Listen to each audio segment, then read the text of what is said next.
Boa noite, meus queridos alunos. A gente agora vai finalizar, na verdade, essa nossa disciplina, que é teoria do currículo. A gente vai encerrar com o nosso quinto tópico. O nosso quinto tópico, ele vai dar um entendimento de como a gente deve atuar com o currículo, tá? De como deve ser preparado o currículo. Ele vai falar exatamente qual é o seu modelo curricular. Os modelos de currículo, eles refletem ou são a expressão de duas concepções de ensino. Que concepções são essas? Uma concepção tradicional, que encara o ensino como uma atividade de transmissão do conhecimento, né, de conhecimentos, e uma concepção construtiva, que encara o ensino como uma atividade interativa, promotora de estilos pessoais e individualizados da aprendizagem. Encarar o ensino como uma atividade somente de transmissão de conhecimento é aquela transmissão mecânica, tá? Que é a concepção tradicional, que a gente traz desde a concepção daquele aprendizado mecanizado. A construtiva, o professor vai trabalhar juntamente com o aluno essa promoção, onde cada aluno terá um estilo, onde cada pensamento do aluno vai fazer com que haja uma construção, uma individualização desse aprendizado.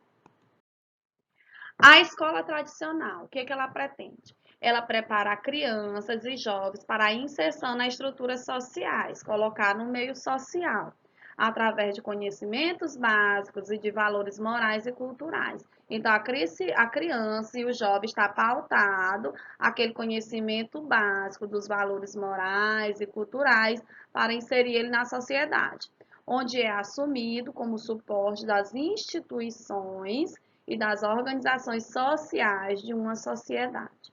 Como é a aprendizagem nessa escola tradicional? A aprendizagem ela consiste na transferência de informação. Eu vou passar o que eu sei para aquele aluno.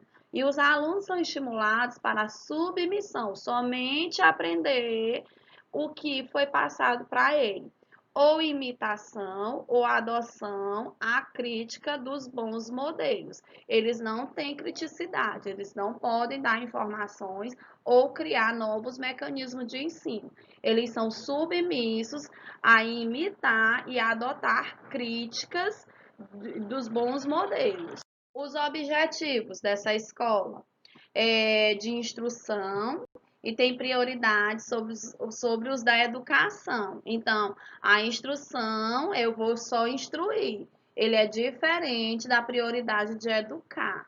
O desempenho do aluno, ele é avaliado pela quantidade de saber retido, a adesão a esquemas de conduta e sistemas de valores. Então, o aluno vai ser avaliado pela quantidade do que ele sabe.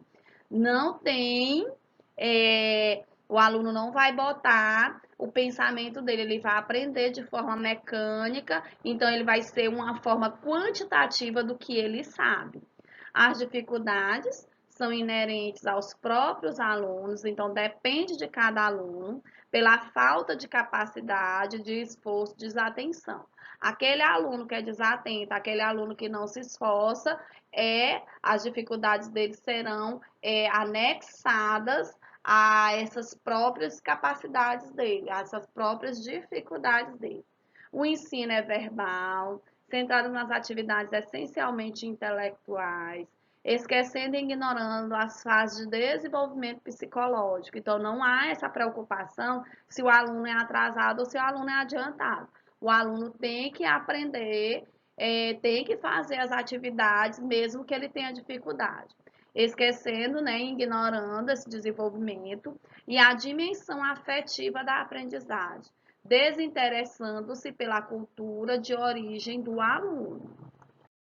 Indo para a escola construtiva, que pode ser caracterizada como uma concepção moderna, ela dá uma grande importância à construção gradual da moral autônoma, ou seja, ela dá uma ênfase, uma grande importância no desenvolvimento autônomo do aluno, né, na autonomia do aluno. partindo da valorização das iniciativas pessoais, sendo a educação escolar entendida como um processo que consiste na criação de condições institucionais adequadas que permite a passagem do estado de dependência para o estado de autonomia. Então, a escola passa a sair desse estado de depender, de ensinar essa dependência ao aluno e passa a essas questões de autonomia, do aluno ter autonomia, da escola ter essa autonomia no desenvolvimento do saber.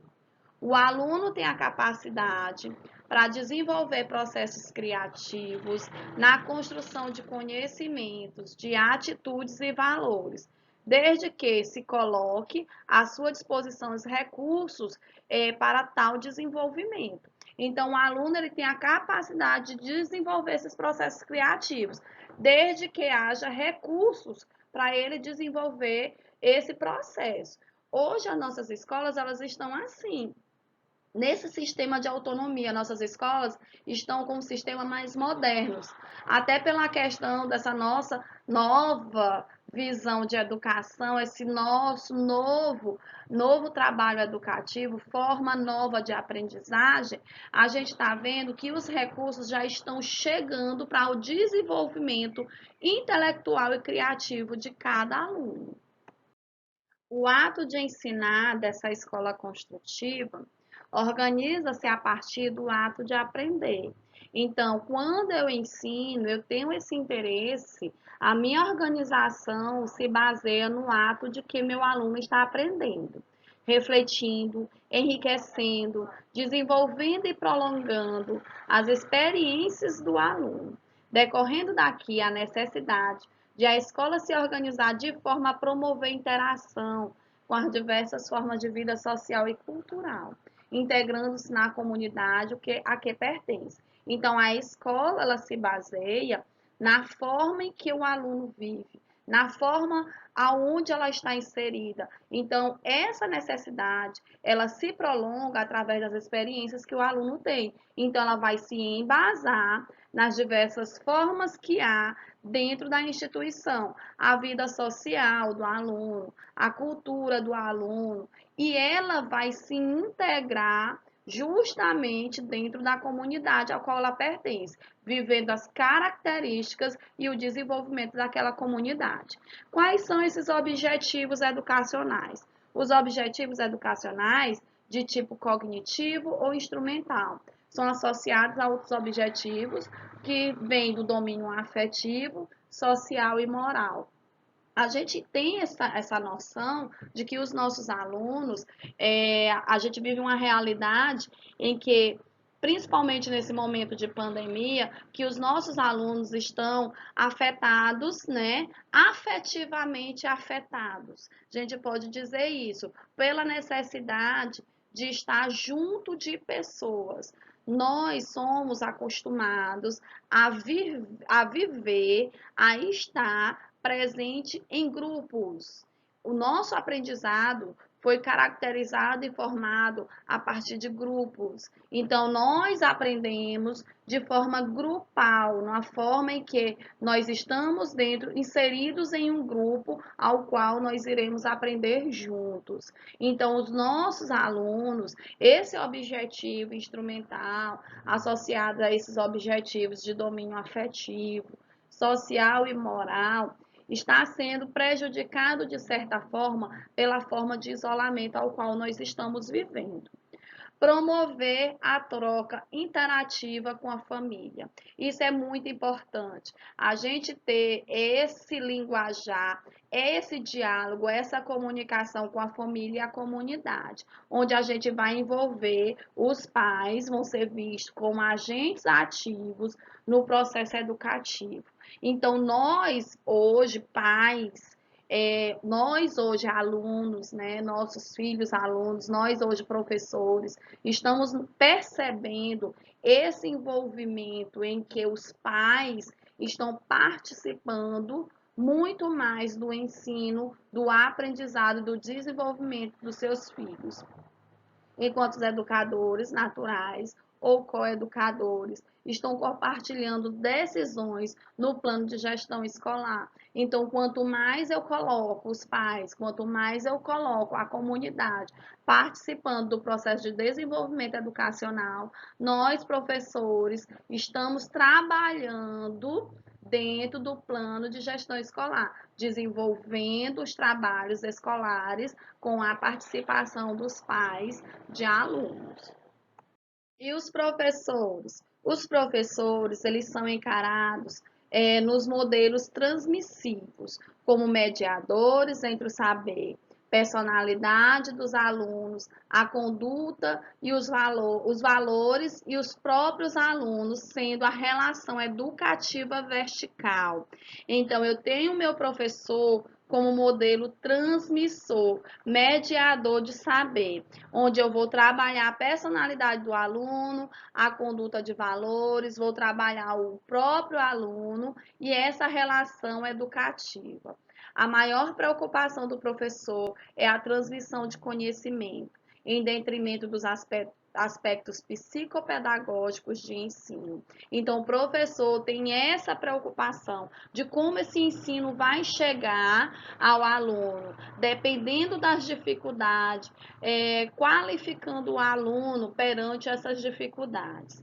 Cabe ao professor a organização dos meios educativos e do processo de ajuda ao aluno, com base no diagnóstico das necessidades destes, agindo na transformação das relações humanas, sendo mediador entre a criança e a realidade social. Então, o professor tem esse papel de estar presente nesse processo de ajuda, nesse processo de organizar essa educação, esse aprendizado. Então, o professor, ele vai trabalhar nessa transformação humana, vai ser mediador dessa criança com o meio ao qual ela vive.